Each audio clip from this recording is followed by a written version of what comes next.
Este es el espacio de opinión y análisis de la 4TV. Y yo soy Alberto Schneider y en esta ocasión seguiría abordando un poco el tema de la relación México-Estados Unidos en torno a la seguridad fronteriza, que bueno, como había comentado también en mi colaboración anterior, tenemos que finalmente, más allá de lo que Trump ha amenazado, finalmente las posibilidades que tienen reales, cuando menos hasta el momento, son bastante limitadas para lograr el objetivo que se planteó de deportar a millones de connacionales y de otros inmigrantes de diferentes nacionalidades. Finalmente, lo que hemos podido ver en relación con este tema es que más allá de la gran publicidad que tuvo en su momento Donald Trump con sus declaraciones contra México y los indocumentados, lo que hemos estado viendo en las semanas posteriores a su toma de posesión y a esta declaración, estas amenazas de deportación masiva, es que finalmente no han podido, digamos, modificar las tendencias que venían apareciendo en los últimos meses, incluso podríamos decir, cuando menos desde el último año. Finalmente, a pesar de que el gobierno norteamericano puso prácticamente a todas las fuerzas federales operativas en territorio para realizar esta labor, prácticamente salvo aduanas y inmigración, el ICE, ¿no? la Fuerza Operativa de Aduanas e Inmigración, que es la que legalmente tiene las atribuciones para detener indocumentados,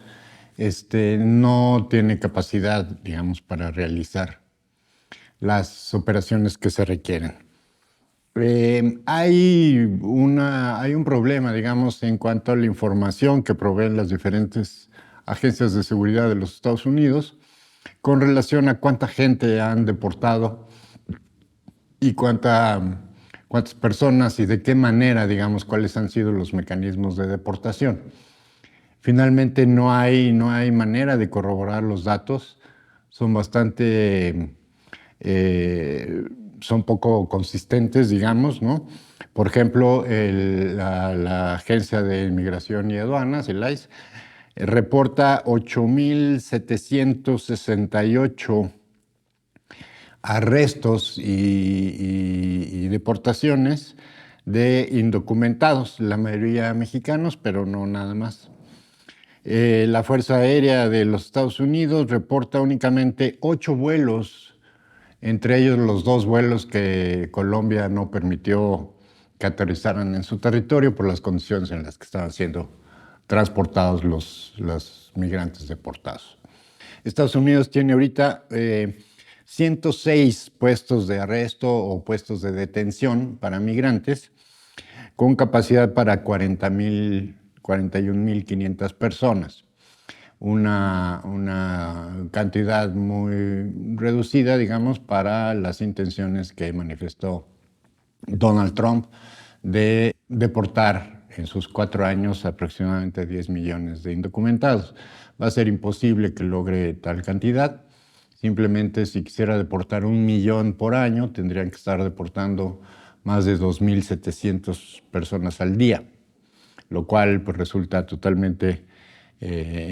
imposible. Ha sido evidente que no tienen las capacidades operativas para realizar este tipo de operaciones. Tan es así que hay una muy fuerte cabildeo en estos días, en estas últimas semanas, a partir de la toma de posesión de Trump, para modificar los presupuestos que tienen las diferentes agencias de seguridad, en particular el ICE. Actualmente el ICE tiene poco más de 10,000 personas en nómina, con un presupuesto aproximado de 10,000 millones de dólares. Según diversos representantes en el Congreso norteamericano que están cabildeando en favor de esta iniciativa de Donald Trump, estiman que para lograr el objetivo de la deportación masiva de manera, digamos, legal, porque lo que también están encontrando o se están enfrentando es a una gran cantidad de demandas civiles e incluso algunas penales por la actuación irregular de algunas autoridades norteamericanas. Entonces, más allá, digamos, de que empiecen a enfrentar problemas legales por la falta de autorización, digamos, o no tener las competencias legales necesarias para detener migrantes, es que ya hay de acuerdo con un informe de la propia Agencia de Aduanas e Inmigración, alrededor de 500 personas lograron ser liberadas a partir de una denuncia por la forma y la autoridad que los detuvo. Entonces, digamos, como les decía, hay un problema de cifras, es muy difícil saber realmente lo que está pasando en la frontera, porque como decía, la inmigración reporta 8.768 hasta el día 7 de febrero. Por su parte, el Departamento de Seguridad Nacional o de Seguridad Interior, Homeland Security, reporta nada más 5.800 migrantes deportados, que supuestamente son parte de esto, o sea, no se suman, no es que una haga sus deportaciones por un lado y otra por otro. Supuestamente responden a información oficial del gobierno. Entonces hay una gran disparidad entre 8.768 y 5.800. Y en cambio el gobierno mexicano en días pasados, incluso en la conferencia mañanera, nuestra presidenta Claudia Sheinbaum informó que teníamos ya casi 11.000 deportados, de los cuales 8.425 son ciudadanos mexicanos o de origen mexicano. Entonces, como vemos, hay una disparidad completa de cifras. Muy difícil saber realmente cómo están evolucionando el problema de las deportaciones en los Estados Unidos, pero sin embargo lo que sí es posible y coincide en varias agencias norteamericanas es que no existe la capacidad técnica ni logística para llevar a cabo una deportación masiva. Más aún, habida cuenta, como lo reconocen incluso por ejemplo, el Departamento de Seguridad Interior de los Estados Unidos, prácticamente el arribo de solicitantes de asilo hacia la frontera de México con Estados Unidos ha caído en el último año prácticamente, entre 23 y 24, cayó alrededor del 70%. Entonces quiere decir que esas operaciones masivas de organizar caravanas, ya sea para inmigrantes que cruzan todo el continente, digamos todo Centroamérica, luego México, y ahora lo que cada vez está siendo más frecuente son migraciones controladas por parte de autoridades norteamericanas, sobre todo desde Panamá y Colombia, desde donde vuelan, hay vuelos especiales directamente a ciudades como Chicago o Nueva York, ciudades consideradas ciudades refugio, y llegan directamente migrantes, sobre todo venezolanos, a los Estados Unidos. Entonces, hay, digamos, como fuerzas contrapuestas dentro de los mismos Estados Unidos, ¿no? Por un lado, hay fuerzas económicas y políticas que pugnan por una mayor inmigración porque representan mano de obra barata, ¿no? Que pueden pagarles prácticamente sueldos miserables. que no nada más se contratan, digamos, en las labores de trabajo más duro, como el campo o la construcción, sino también, como comentaba hace un momento, en algunas empresas industriales que están contratando mano de obra indocumentada para abatir sus costos de producción. Entonces, frente a estos elementos hay una gran disputa que incluso ha llegado a tribunales y seguramente en las próximas semanas vamos a ver muchas más iniciativas de tipo jurídico por parte de diferentes organizaciones sociales o políticas, pero también de algunas figuras importantes, sobre todo del Partido Demócrata, que están perdiendo una gran parte de sus privilegios. En mi colaboración anterior comentaba ampliamente sobre el tema de USAID,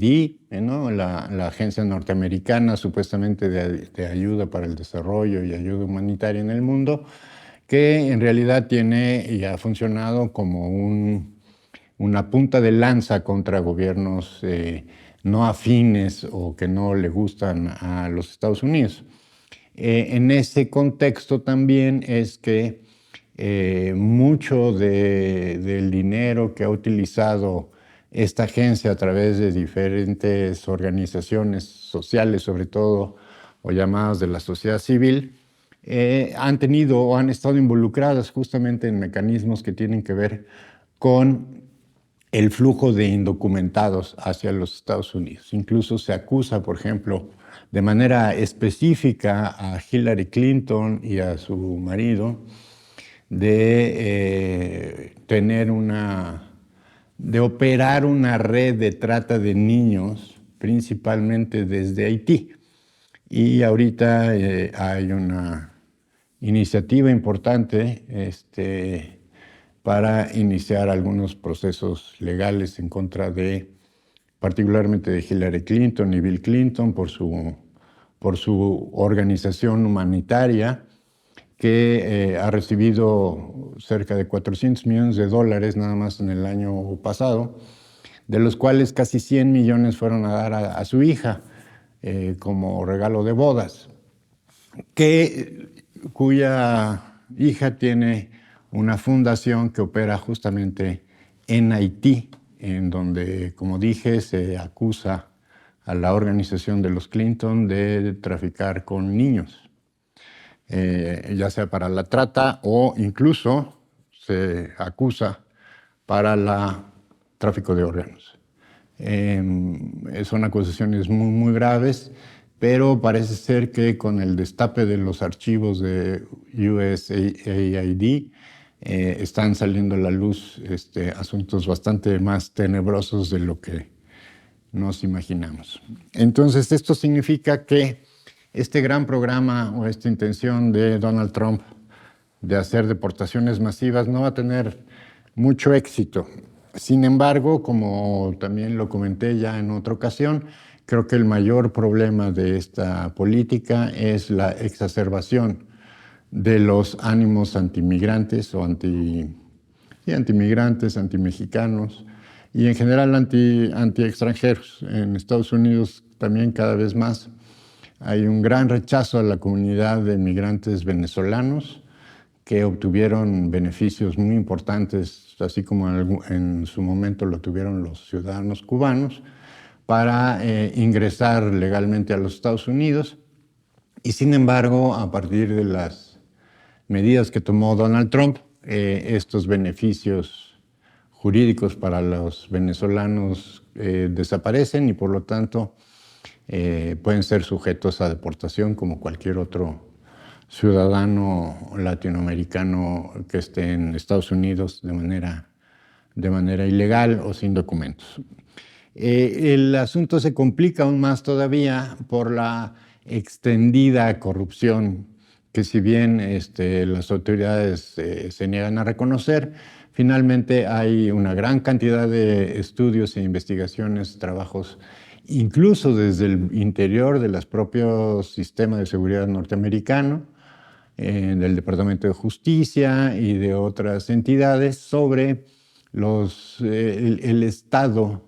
de las corporaciones de seguridad y en particular aquellas que tienen que ver con la migración y demás, como puede ser la Border Patrol, la patrulla fronteriza y el ICE, ¿no? la Agencia de Aduanas e Inmigración, que son las principales entidades responsables de combatir lo que ellos llaman la invasión mexicana. Vemos, por ejemplo, cómo aproximadamente, bueno, ya tenemos aquí además casos de sobra muy conocidos en México, como las más altas autoridades de las agencias norteamericanas de seguridad han estado involucradas en cuestiones de corrupción bastante graves. El director de la DEA en México durante más de 10 años, pues resultó que era socio de narcotraficantes colombianos y lo obligaron a renunciar, aunque no fue, hasta donde sabemos, no fue indiciado bajo ninguna acusación de tipo penal, pero sí fue destituido de su cargo y defenestrado de toda actividad en fuerzas de seguridad del país. Otro caso muy destacado, muy relevante, fue uno de las cabezas de la CIA en México, un agente que trabajó en nuestro país durante más de 20 años, fue detenido y resulta que era un violador serial en México. Es un alto funcionario de la CIA que durante 20 años se dedicó a depredar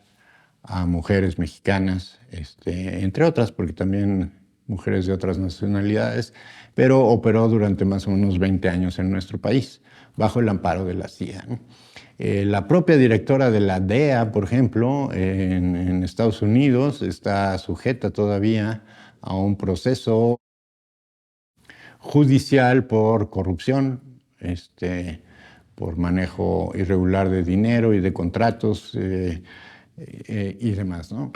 Y tenemos, por ejemplo, recientemente el Congreso norteamericano publicó un informe con algunos datos. Luego son medio tramposos en su manera de publicar la información porque muchas veces no es posible comparar un dato con el que le sigue, porque utilizan referentes distintos. Pero sin embargo, por ejemplo, tenemos que de los casos de fuerzas de seguridad vinculadas con la patrulla fronteriza, más o menos se tienen que el 51% de todos los casos de corrupción en la que están involucrados en la Border Patrol tiene que ver con el tráfico de personas. El 51% de los casos de corrupción en la Border Patrol tiene que ver con la facilitación para el tráfico de drogas. Justamente creo que hoy, o si no me equivoco, hoy o ayer, la periodista Laura Sánchez Ley publica una historia de un agente de la Border Patrol que justamente se dedicaba a cobrar dinero a los polleros para mostrarles las rutas seguras para introducirse en los Estados Unidos, en aquellos puntos donde no hay cámaras de seguridad o donde los agentes no suelen apostarse para vigilar la frontera. Pues resulta que este caso aislado, ¿no? es un reportaje interesante, muy bien contado, pero pues resulta que no es un caso aislado, ¿no? Se tienen cientos, bueno, en realidad son varios miles de casos de agentes de la Border Patrol, de la patrulla fronteriza, involucrados en actos de corrupción. Como dije, la mitad de todos los casos tienen que ver con el tráfico de personas, el 17% con el robo de objetos, robo de dinero a los propios detenidos y en los cateos y demás acciones que realiza la policía. Una cantidad parecida, el 13%, es por fraude. El 10% el uso indebido de los sistemas de seguridad, que por ejemplo el caso que comento de que publica Laura Sánchez Ley, pues en cierto modo tiene que ver con esto, ¿no? El cuate sabe dónde están las cámaras, sabe cómo es la operación de los sistemas de vigilancia y entonces puede eludirlas y para eso pues cobraba dinero a los coyotes que trafican personas, ¿no? Y un 3%, ¿no? Por compra y distribución ilegal de armas de fuego. Es decir, aquí volvemos a un tema que si bien dejó de estar presente en el entorno mediático, tanto de México como de Estados Unidos, porque fue un hecho, digamos, ya investigado y estudiado, sin embargo, poco se sabe de cuáles han sido las consecuencias a largo plazo de manera concreta de los operativos como el famoso Rápido y Furioso del gobierno de Calderón, que, insisto, Operación Rápido y Furioso fue una sola de las operaciones realizadas por el gobierno de Estados Unidos en colusión con el gobierno mexicano, dentro de un cúmulo de diferentes operaciones con el mismo objetivo: proveer de armas de fuego de alto poder a los cárteles y organizaciones criminales mexicanas, supuestamente con la intención de rastrear su camino por nuestro país para llegar a las cabezas de estas organizaciones. Por supuesto, no tuvieron absolutamente ni un solo resultado positivo. El gobierno de los Estados Unidos tuvo que reconocer ante el Congreso norteamericano mismo que en los casi 10 años que estuvieron traficando armas y proveyéndole armas a los cárteles mexicanos, no pudieron localizar una sola arma de las que supuestamente iban a rastrear por nuestro país. El asunto es que, bueno, aparentemente, o de acuerdo con información que en su momento se obtuvo en 2011, luego de las investigaciones del Congreso sobre estas operaciones, resulta que supuestamente se detuvieron, se suspendieron este tipo de operativos. Lo que no sabemos es si realmente se hayan suspendido o se hayan mantenido de manera subrepticia, o qué ha sucedido con las rutas de ese tráfico que se abrieron en su momento. Porque no solo se trata de rutas de tráfico, de armas o insumos bélicos, sino también de cadenas de suministro y de construcción incluso de facilidades o de instalaciones para el armado y ensamblado de diferentes tipos de arma, incluso armas de uso militar. Eso es lo que hace falta, digamos, que el gobierno mexicano investigue cómo se desarrollaron ese tipo de cadenas de distribución, suministro y ensamblaje de armas en nuestro país, porque no sería nada extraño, dado el cúmulo de proveedores de armas en la frontera mexicana, en la frontera con México, que sigan operando, ¿no? Sabemos de algunos incidentes por los informes que dan la Secretaría de Seguridad Pública Federal o la Guardia Nacional, etcétera, de algunos incidentes en los que se detienen a personas con armamento, cargadores o municiones, pero sin embargo poco sabemos, cuando menos de manera pública, cómo evolucionaron este tipo de mecanismos que se dieron a lo largo de, como dije, casi una década de estar introduciendo en nuestro país alrededor de 500,000 de armas al año. Entonces, aunado con eso, una vastísima corrupción en las agencias de seguridad de los Estados Unidos y particularmente en las agencias de seguridad involucradas con el tráfico de personas, Tenemos que el panorama para los migrantes mexicanos no es tanto el riesgo de ser deportados, sino el riesgo de sufrir algún tipo de abuso, más o menos grave, dependiendo de las circunstancias y quiénes sean las autoridades que están operando en aquel país. Finalmente, todo parece indicar que las acciones de nuestro país frente a las acciones del gobierno de Estados Unidos, pues no son comparables en el sentido de que frente a los 10,000 elementos de la Guardia Nacional que desplegó la presidenta de México en la frontera norte, contrastan con los 3,000 elementos que desplegó el gobierno de Estados Unidos. Por otro lado, tenemos, por ejemplo, que en México, más o menos al mismo tiempo que Estados Unidos logró deportar a 8,700 personas, o sea, detenerlos y deportarlos, nuestro país pudo detener a más de 11,000 personas por delitos de alto impacto en nuestro país y casi 6,000 armas de fuego de diferentes calibres.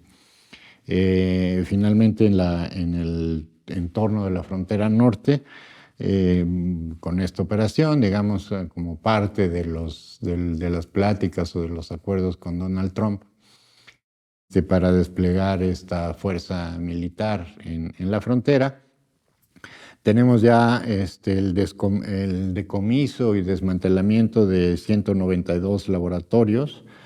con una afectación económica de aproximadamente 60,000 millones de pesos, ¿no? Es decir, finalmente, aunque se quiere leer como una medida estrictamente relacionada con el conflicto con Donald Trump, ¿no?, que sí puede serlo la respuesta del envío de la Guardia Nacional a la frontera, finalmente el aparato de seguridad de nuestro país, desde el principio de esta administración, ha logrado varias detenciones muy relevantes que por desgracia se han vuelto a encontrar con la pared del Poder Judicial. Sin embargo, entonces, lo que estamos viendo es que